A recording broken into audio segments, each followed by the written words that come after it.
Walking around the old town of Bratislava is a delight to the eyes.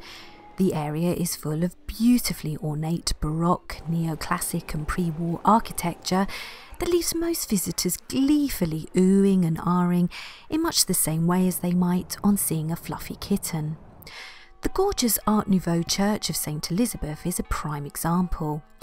It's known fondly as the Blue Church, not because of its powder blue sugar icing exterior, but because it is also delightfully blue on the inside as well.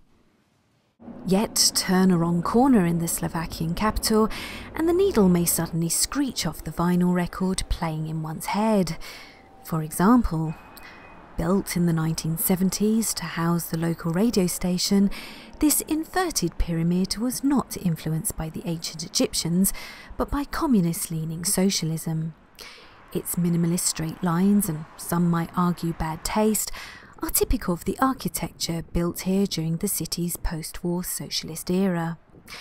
I wonder how many of the top floor workers are happy to sit by the windows, knowing there is little holding them up beneath their feet.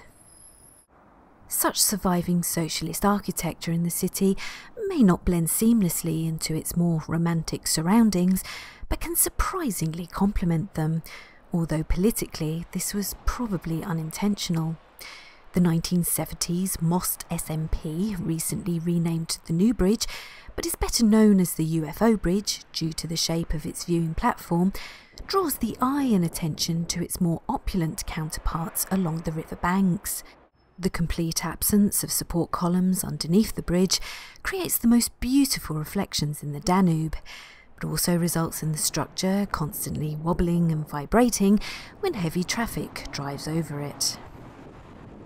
At least customers of the restaurant housed inside the viewing platform can try to ignore the juddering by enjoying the panoramic views from their table instead, or from the rooftop of the flying saucer-shaped platform itself, or even from the customer toilet cubicles. The only problem with the last of these options is that one can't help but feel on view as well. So I would suggest enjoying the view or otherwise from here with the lights off. Panoramic views over Bratislava can be enjoyed on a less personal level from the top of another conspicuous structure from the city's socialist era. Within the enchanting forest park, 30 minutes walk north of the old town, the Kamzik TV mast does little to blend into its natural surroundings. But from the small bar area on the top floor, the view over the forest and city below, if it's not too misty, is simply stunning.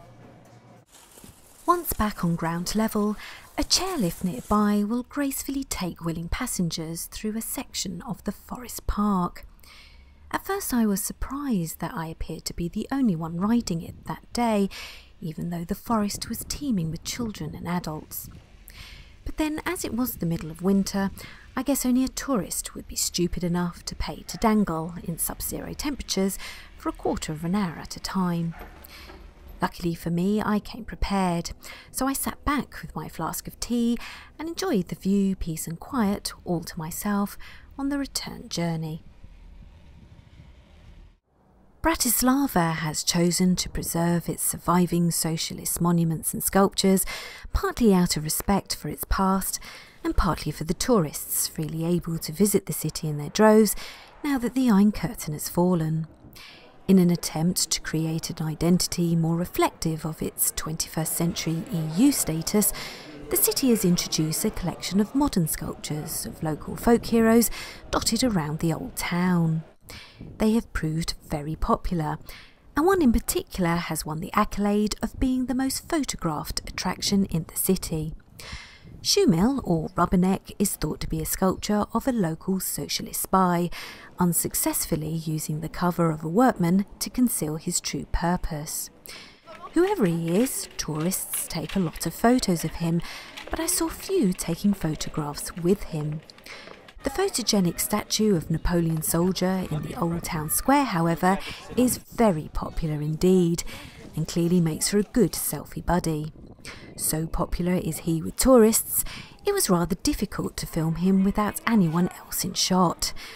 Isn't it pleasing to be so popular?